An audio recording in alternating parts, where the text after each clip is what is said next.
Peki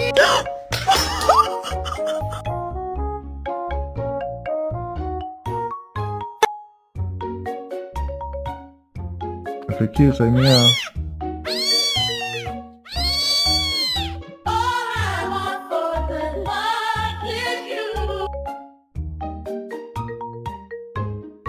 She was a fairy.